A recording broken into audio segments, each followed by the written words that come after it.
Assalamualaikum warahmatullahi wabarakatuh. Perkenalkan, nama saya Imam Nazaruddin Mahmud.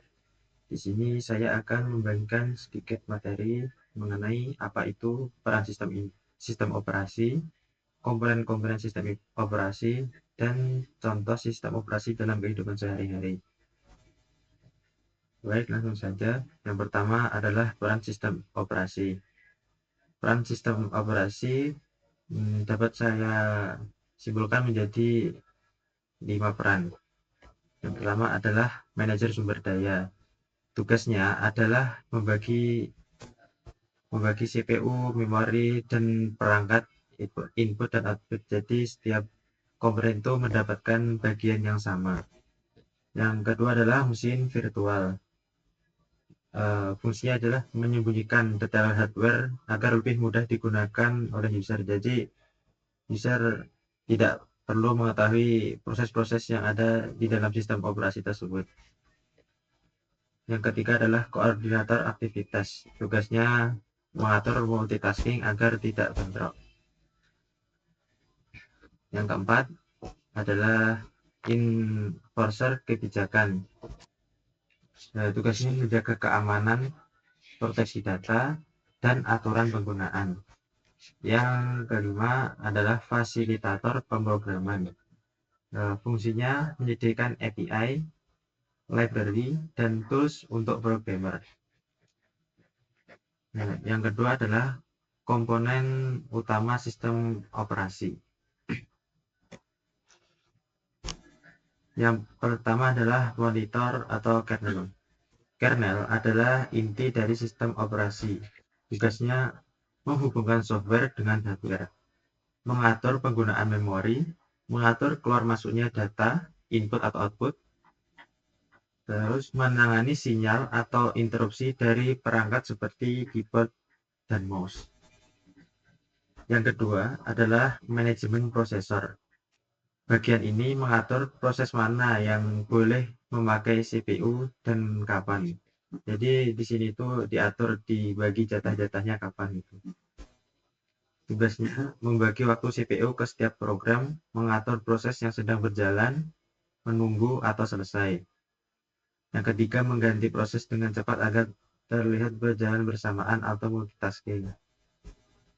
Selanjutnya, manajemen memori. Bagian ini mengatur penggunaan RAM agar tidak berebut. Tugasnya membagi memori menjadi bagian kecil atau paging agar lebih rapi. Memisahkan bagian program atau segmentasi agar mudah diatur. Memindahkan data sementara ke penyimpanan atau swapping jika RAM di laptop atau komputer itu sudah penuh. Yang keempat adalah manajemen sumber daya, mengatur semua perangkat dan komponen agar digunakan dengan aman dan tidak saling mengganggu. Contohnya, membagi CPU, memori, dan penyimpanan untuk tiap program. Menjaga sistem agar tidak terjadi deadlock atau program saling menunggu dan tidak bisa berjalan. Dan yang terakhir adalah manajemen input atau output. Mengatur semua perangkat input dan output. Misalnya, menghubungkan keyboard, mouse, printer, dan disk dengan sistem. Menjamin data dari perangkat bisa diakses dan dikirim dengan benar. Yang selanjutnya adalah contoh tugas sistem operasi dalam kehidupan sehari-hari.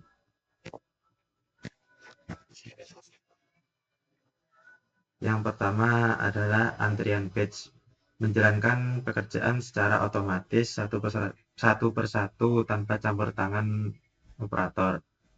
Yang kedua adalah manajemen transaksi perbankan, mendukung multi-programming, mencatat proses, alarm, dan laporan.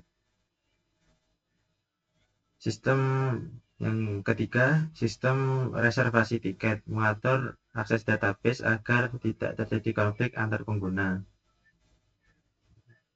Yang keempat adalah manajemen file.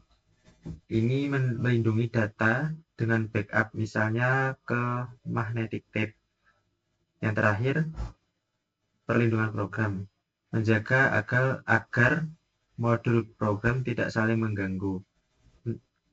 Ini sangat penting untuk aplikasi real time.